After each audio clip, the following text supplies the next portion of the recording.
এই খবরটি নিবেদন করছেন মঞ্জেরিজ, ঠিকানা ফুলিয়া ট্রেকার স্ট্যান্ডের ঠিক বিপরীতে।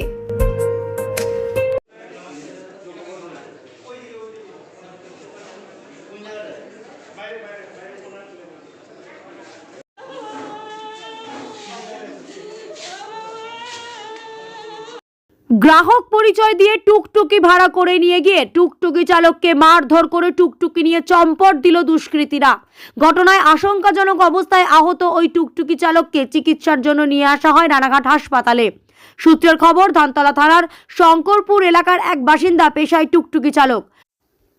অভিযোগ, টুকটুকি আইসমালি যাওয়ার জন্য ভাড়া করে জড়া কয়েক অজ্ঞাত পরিচয় ব্যক্তি। তারা টুকটুকি নিয়ে আইসমালি যাওয়ার পর একটি ঘরে টুকটুকি চালককে কাজের অছিলায় ডাকে ও মাথায় কিছু দিয়ে আঘাত করে।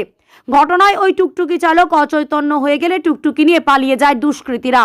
পরে পুলিশের কাছ থেকে খবর পেয়ে পরিবারের লোকেরা ঘটনাস্থলে পৌঁছে ওই যুবককে উদ্ধার করে রানাঘাট মহকুমা হাসপাতালে নিয়ে আসেন।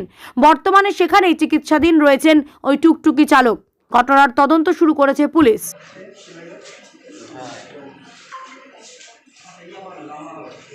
আমাদের টুকটুকি চালায় তো, টুকটুকি করে প্যাসেঞ্জার নিয়ে গেছে, নিয়ে সেই আইসমালি এরোলিতে এখানে নিয়ে গেছে।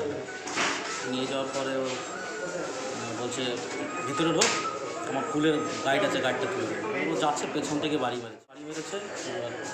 ও তো আর তখন সেন্সেস হয়ে গেছে, তখন গাড়ি আর মোবাইল নিয়ে চলে গেছে। একটা লোক ফোন করেছিল, তো গিয়ে ওইখানে কাঁটাবেরিয়া হারির থেকে নিয়ে এসছে ধানতলা শঙ্করপুর বাসুদেব সন্ন্যাসী।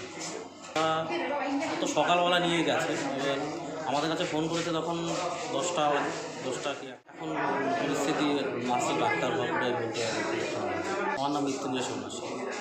এই খবরটি নিবেদন করছেন দাস এন্টারপ্রাইজ। একই ছাদের তলায় পেয়ে যাবেন বাড়ি তৈরির সামগ্রী। ঠিকানা ফুলিয়া অ্যাক্সিস ব্যাংকের পাশে। আজই আসুন।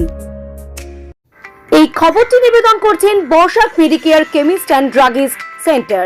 এখানে পাবেন সঠিক মানের ওষুধ ও বেবি ফুড। হোম ডেলিভারিরও সুব্যবস্থা রয়েছে।